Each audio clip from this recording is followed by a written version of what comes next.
Thank you for coming back to another episode of the Tony Montana channel. I just thought about something maybe some of you might be needing. Maybe I guess a few of you guys that have multiple dogs indoors, and you want to help introduce a new puppy into the pack or whatever you call your group of dogs and yourself.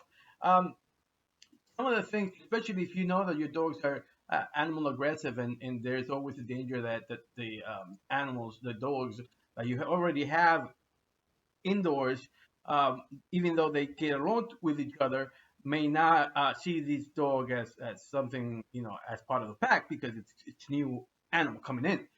So here's some of the things I guess might be helpful. First and foremost, you first before you introduce your puppy into the other with the other dogs, you have to first allow the puppy to roam around, feel comfortable in his surroundings, in his new home. That way, the dog, when the puppy, when he meets the other dogs, will have an additional, will have more confidence in him. He will not feel more like prey than anything. Because sometimes when they sense prey, the dogs or animals might become aggressive when they normally would not. So or more, they might be more intense, more furious because they feel some sort of insecurity. So first you have to allow the puppy to get used to the new environment and to you. You should take as many hours. I would say one as close as one full day, one on one with the puppy. You and it together, playing around, a lot of touching, plenty of touching, caressing. Remember that it's a puppy. At this point, I would not recommend just doing those like pinching and getting out the nose because this is you're trying to make them feel secure and comfortable, but not in a sense of having to be on alert. That's not what you're looking for inside the house.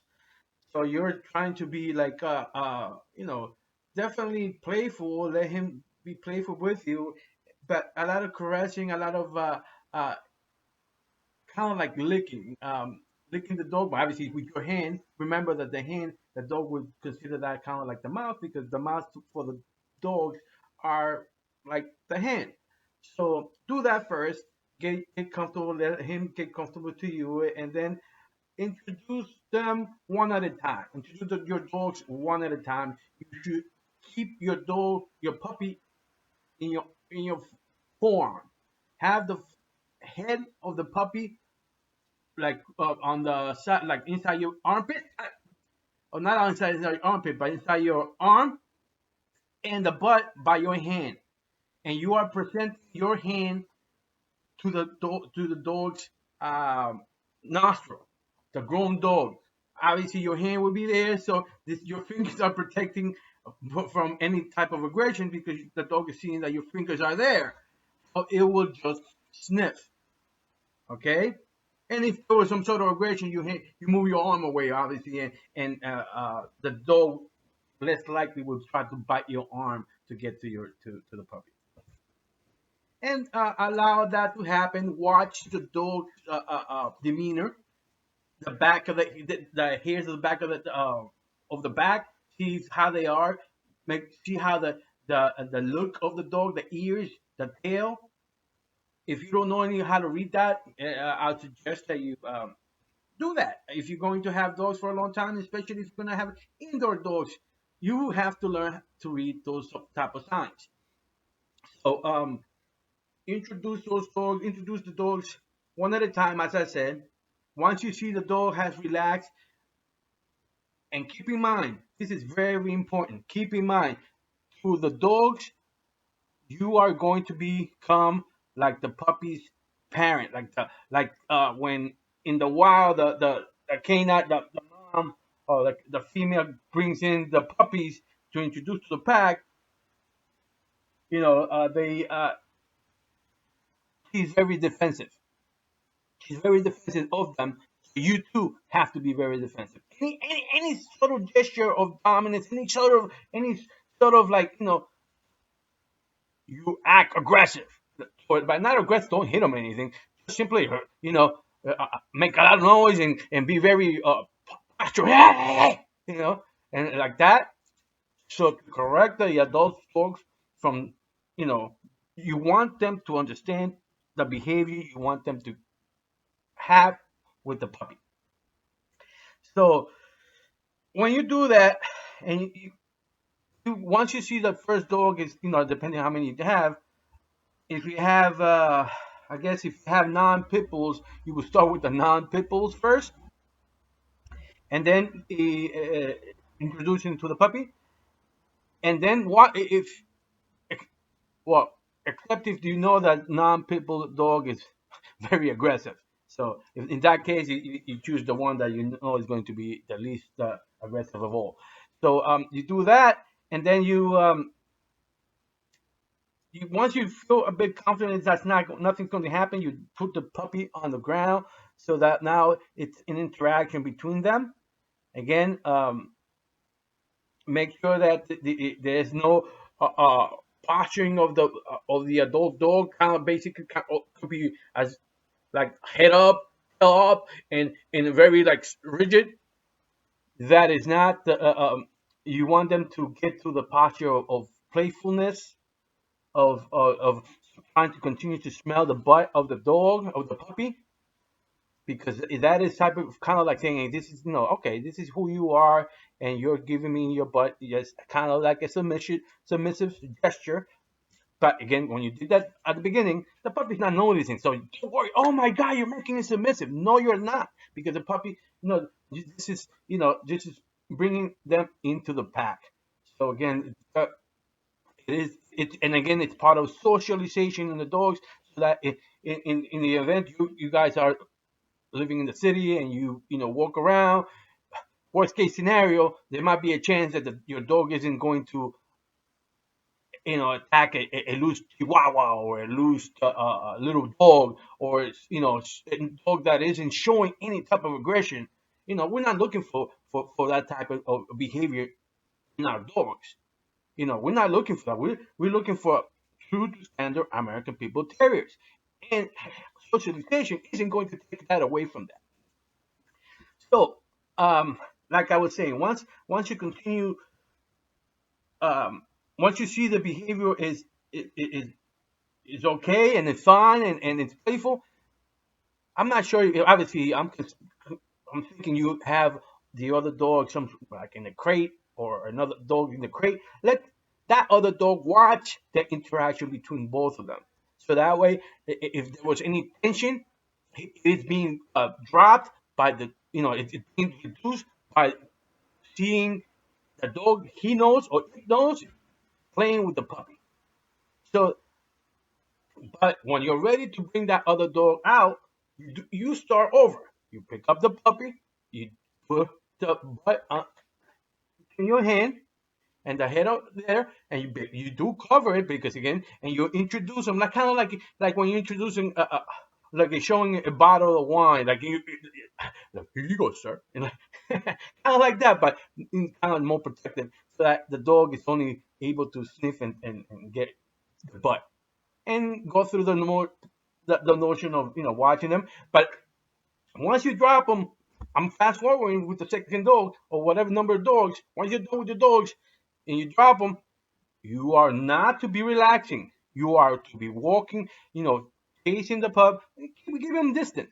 Don't be on top of them, but be very attentive on how the other dogs continue to interact with the puppy.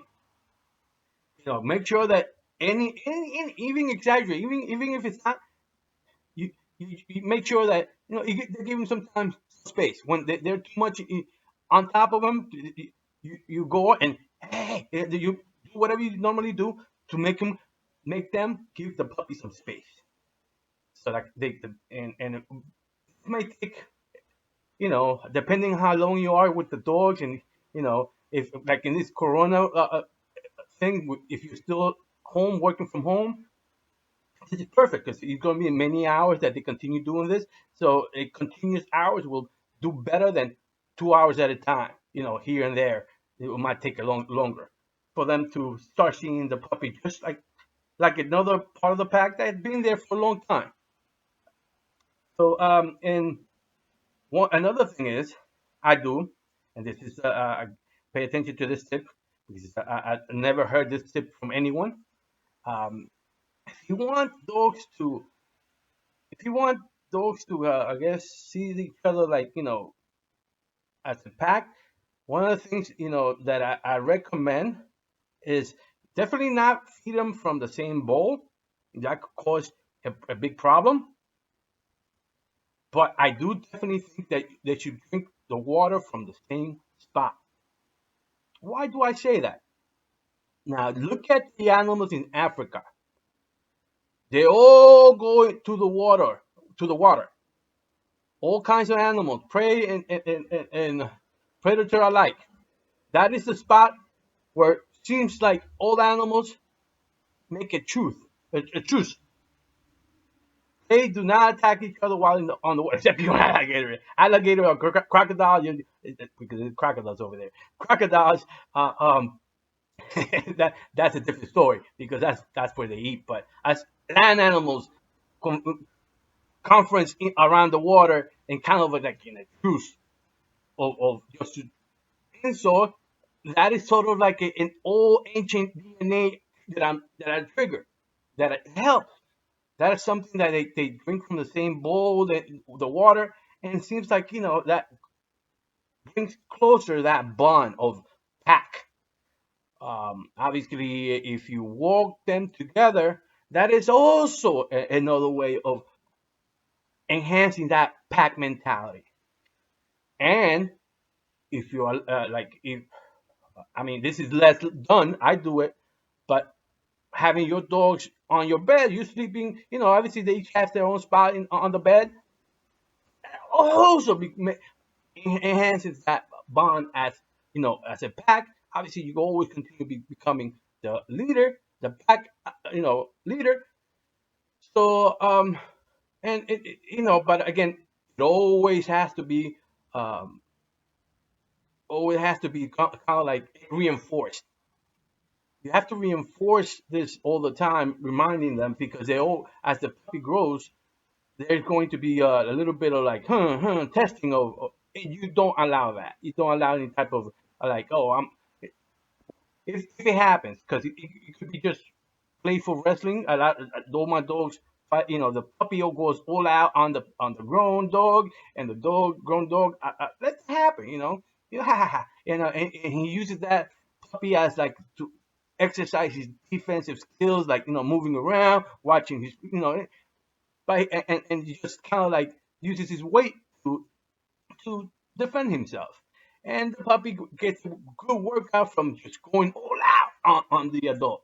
But eventually, that intensity between the little puppy and the grown dog, the little puppy eventually burns out from getting at him, so he's nice and tired. Until next time. But anyway, one thing I need to add, I had to splice or cut the thing while I was looking for images or a picture to put on video. I noticed that someone in Mississippi got arrested for holding his dog or yes, for holding his dog from the scruff. I was shocked that I'm reading that, or I read that a Mississippi man was arrested for. I get the other part because the idiot must have been, I guess, gotten his dog education from the animal rights groups. Was picking the dog up from the ear and the tail. So I'm like, what the freak is the moron? But I did read on the bottom that he was seen holding him by the scruff. I mean, holding a dog by the scruff or picking him up by the scruff is perfectly fine. It's perfectly fine. It's part of it. Like I said, it's kind of like people that have put hooks on their skin on the back and they're holding on from the skin of the back. They're not they're not hurting each other. I mean themselves.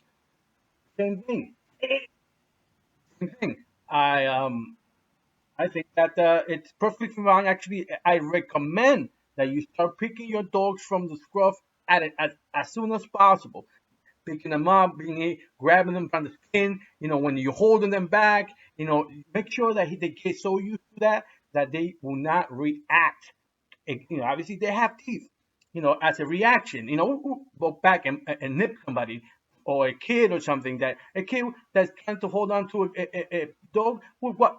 They will hold them either by the hair or whatever the little hands is grabbing from the skin. That, remember, the skin is loose. They have a lot of loose skin.